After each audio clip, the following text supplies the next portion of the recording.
अर्जुन चौटाला, बस अब हो गए। अर्जुन चौटाला। माननीय अध्यक्ष महोदय, जब बजट पेश हो रहा था, मैं माफी चाहूंगा, मैं उस दिन किसी व्यक्तिगत कारण से आ नहीं सका, लेकिन मैं जब भी मेरे को मौका मिला ऑनलाइन मैंने सुना भी, मैंने पढ़ा भी, और एक बड़ी विचित्र चीज इसमें से निकल के आई, और वो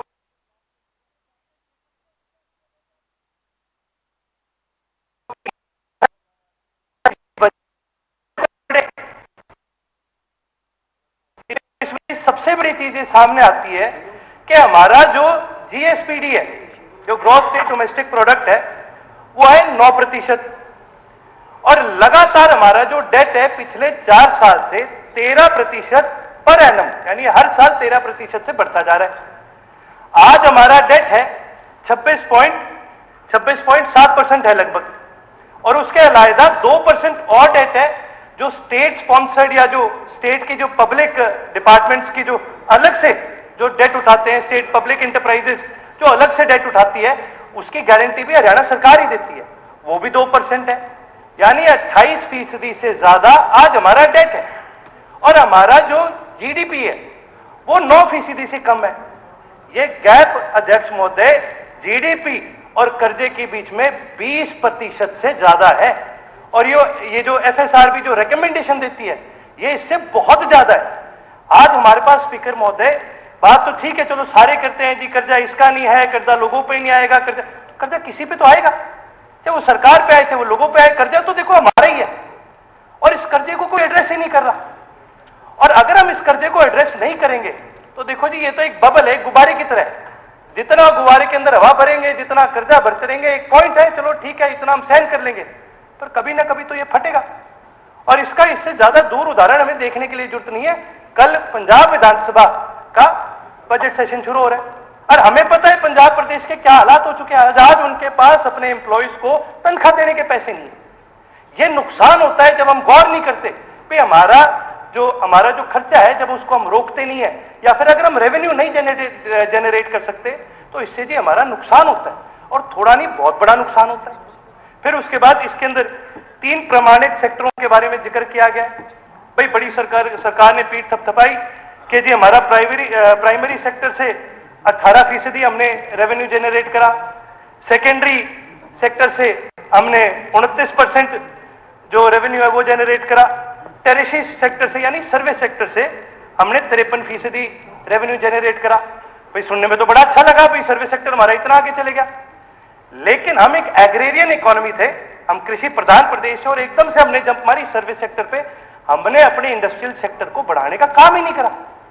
और अगर हम अपना पतंजलि कच्ची घानी शुद्ध सरसों के तेल में शुद्धता की झांस है ऐसी जो लाती है आंखों में पानी, और जब परोसो तो आए सबके मुंह में पानी। स्वाद और शुद्धता का मेल, पतंजलि कच्ची घानी सरसों का तेल। सर्विस सेक्टर की स्पेंडिंग घटा करके अपने इंडस्ट्रियल सेक्टर के अंदर स्पेंडिंग बढ़ाने का काम करा है, और उसका सीधा सीधा परिणाम है पूरी दुनिया ने चीन के ऊपर सैंक्शन लगाने का काम करा, पूरी दुनिया ने चीन को रोकने का काम करा, भाई ये चिप कहीं से ना ले ले, भाई ये ऊर्जा कहीं से ना बना ले, लेकिन उनका इंडस्ट्रियल सेक्टर इतना मजबूत है कि पूरी दुनिया की 100 रोक लगाने के बाद भी उस देश की इंडस्ट्री बढ़ती जा रही है। ये बड़ी गंभीर चीज है सोचने वाली कि जी हमें अपने इंडस्ट्रियल सेक्टर को बढ़ाना चाहिए। फिर मैंने बजट में आगे पढ़ा तो कई सारी बातें सामने आई, फिर सरकार कहती है हम इंडस्ट्रीज को बढ़ाना चाहेंगे, बड़ी अच्छी बात है जी, बढ़ाइए, लेकिन इंडस्ट्रियल सेक्टर असल में तो तभी बढ़ेगा ना जब प्राइवेट इन्वेस्टर आएगा। अब सरकार ने खुद ने डिसइन्वेस्टमेंट के टारगेट सेट करे, यानी अपने खुद के जो स्टेक्स है प्राइवेट स्टेक होल्डर्स को बेचने के लिए सरकार ने टारगेट सेट करे कि भी हम कम से कम 4,000-5,000 करोड़ प्राइवेट सेक्टर के थ्रू प्रदेश के लिए हम जनरेट करेंगे। आपको सुन के हैरानी होगी कि हमने अपना टारगेट कितना मीट करा। पिछले 3 साल में हमने अपना टारगेट मीट करा 1.3%, 1.4%, 2.2%। सर जहां हम बात करते हैं 4-4 हजार करोड़ रेवेन्यू जनरेट करने में, और हम केवल मात्र उसका 1 या 2% जनरेट कर पाए, पब्लिक सेक्टर के अंदर प्राइवेट लोग आना ही नहीं चाह रहे, तो सर इसका नुकसान सीधा सीधा इस प्रदेश का है। ये बड़ी गंभीर तरह से हमें सोचना पड़ेगा कि अभी हम किस दिशा में इस प्रदेश को आगे लेके जाना चाहते हैं। और इसका एक सीधा सीधा कोरिलेशन क्या आता है सर, कि आज हमारे देश का सबसे बड़ा धन क्या है? हमारे देश का सबसे बड़ा धन कोई ये पैसा या कोई गोल्ड या कोई ऐसी चीजें नहीं है। हमारे देश का सबसे बड़ा धन हमारे इस देश का युवा है, वो काबिल युवा जो निर्वाचार करता है, जो इनोवेशन करता है। लेकिन वो युवा कहां जा रहा है? वो युवा देश छोड़ करके विदेश जा रहा है, क्योंकि वहां पर उनको मौके मिलते हैं, वहां पर उनको बढ़ने के मौके मिलते हैं, पढ़ने के मौके मिलते हैं। आज हाउस के अंदर हमने सबने बड़ी खुशी मनाई कि सुनीता विलियम्स जी वापस धरती पर आ गए। पर देखने वाली बात है जी, ना तो हम उनको अंतरिक्ष में भेजने वाले थे, ना ही हम उनको लाने वाले थे। सुनीता विलियम्स जी तो इस देश की नागरिक भी नहीं है। हमारा एक बहुत बड़ा धन है ये, जो हमने खो दिया है, क्योंकि वो अब दूसरे देश की नागरिक बन चुके हैं। और पता नहीं कितने माननीय स्वर्गीय अब्दुल कलाम जी जैसे, सुनीता विलियम्स जी जैसे, कल्पना चावला जी जैसे, और पता नहीं कितने ऐसे बड़े बड़े महान साइंटिस्ट होंगे जो इस देश को पता नहीं कितनी तरक्की की ओर लेके जा सकते हैं।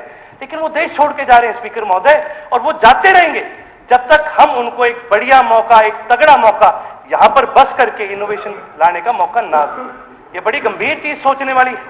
साथ ही साथ एजुकेशन सेक्टर पे मैं 2 मिनट जरूर चर्चा करना चाहूंगा।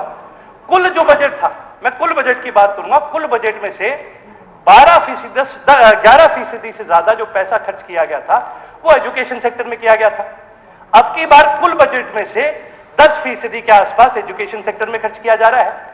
यानी कुल बजट में से 2000 करोड़ रुपए की एजुकेशन सेक्टर को घटौती हुई है। और अगर ये घटौती बढ़ती रहेगी, हमारी आबादी बढ़ रही है। स्पीकर सर, मैं प्लीज आप मेरे को थोड़ा समय दीजिए, क्योंकि विपक्ष की भी अगर कोई भूमिका निभा रहा है इस हाउस के अंदर, तो वो भी हम निभाने का काम कर रहे हैं। हमारे साथियों का देखो जी, हमारे साथियों का कोई भरोसा नहीं है, ये कब उठ के वॉकआउट करके चले जाए। फिर आखिर तक जी मेरे को ही बैठना पड़ता है यहाँ पर, क्योंकि कोई और होता नहीं है। अगर विपक्ष की भूमिका किसी ने निभाई है तो वो इनेलो पार्टी ने असली में निभाई है। मैं तो ये कहना चाहूंगा जी, देखिए बहुत देखिए जी, कम उम्र के युवा मेंबर हैं, तो बहुत जिम्मेवारी की बात कह रहे, 2 मिनट और ले। देखिए बहुत बहुत धन्यवाद स्पीकर साहब। नहीं देखिए जी, कोई बात, देखिए जी, जब हम हाउस के अंदर आते हैं, इस हाउस को चलाने का सुझाव दे रहे हैं, अच्छे सुझाव। जब हम हाउस के अंदर आते हैं, इस हाउस को चलाने का खर्चा लगता है। ठीक है, 2 मिनट और वो खर्चा जनता की जेब से निकल के आता है। इसलिए सर देखिए जी, हमारा अपना संगठन है, हमारी अपनी विचारधारा है, ना हम आपके साथ है ना हम इनके साथ है। हम वो बात रखेंगे जिसपे हम विश्वास रखते हैं, हम उससे अलग बात नहीं करेंगे। और यदि आपको इतनी विपक्ष की पड़ी थी तो आपको बैठना चाहिए था, सुनना चाहिए था, क्योंकि ये जनता का पैसा लगता है इस हाउस को चलाने के लिए, ये हमारा पैसा नहीं लग रहा। लाइटें चलेंगी, सारी सरकार रुकती है, सिक्योरिटी आती है, खाना लगता है, ये किसका पैसा लग रहा है? ये जनता का पैसा लग रहा है। और अगर हम यहाँ बैठ भी नहीं सकते तो फिर हम किसके पैसे बर्बाद करें? हम जनता के पैसे बर्बाद करें। अध्यक्ष महोदय, आगे बढ़ते हुए अध्यक्ष महोदय, एक बहुत और गंभीर विषय पर मैं चर्चा करना चाहूंगा, वो है ऊर्जा। मेरे को बड़ी हैरानी हुई है बजट पढ़ के कि ऊर्जा के अंदर 23% की कटौती करी गई है। सर, ऊर्जा तो सबसे जरूरी चीज है किसी भी देश को आगे बढ़ाने के लिए, किसी भी प्रदेश को, किसी भी इकोनॉमी को बढ़ाने के लिए। आज हम अपनी ज्यादा ऊर्जा नहीं बनाते, हमें और प्रदेशों से ऊर्जा खरीदनी पड़ती है। अच्छा, एक चीज है सर, केंद्रीय सरकार अलग अलग बैंकों को, अलग अलग प्राइवेट इंडस्ट्रीज को इनिशिएटिव देती है कि जी आप ग्रीन फील्ड प्रोजेक्ट बनाइए और आपको इसके अंदर सब्सिडी, हम लोन के अंदर सब्सिडी देने का काम करेंगे। तो भाई हम ऐसी पॉलिसी क्यों नहीं बना रहे कि भाई हमारी सरकारी जितनी भी बिल्डिंग्स आने को बनने वाली है उनको ग्रीनफील्ड प्रोजेक्ट बनाए जाए। जब मैं ग्रीनफील्ड प्रोजेक्ट के बारे में बात करता हूं तो इसमें मेरे कहने का मतलब यह है कि भाई सरकार की कितनी ओपन पार्किंगें हैं, सरकार की कितने मंडियों में शेड है, गौशाला में शेड है, जगह जगह हमारे पास खुली जगह है। शेड कितने हम लगाते हैं, हर आदमी अपने हल्के में, गौशाला में कहीं ना कहीं शेड लगवाता है। उन शेडों के ऊपर हम क्यों नहीं सोलर ऊर्जा के हम सेल लगाने का काम कर रहे हैं? आज दुनिया में 90% सोलर ऊर्जा के जो सेल है वो सारे के सारे चीन से आ रहे हैं।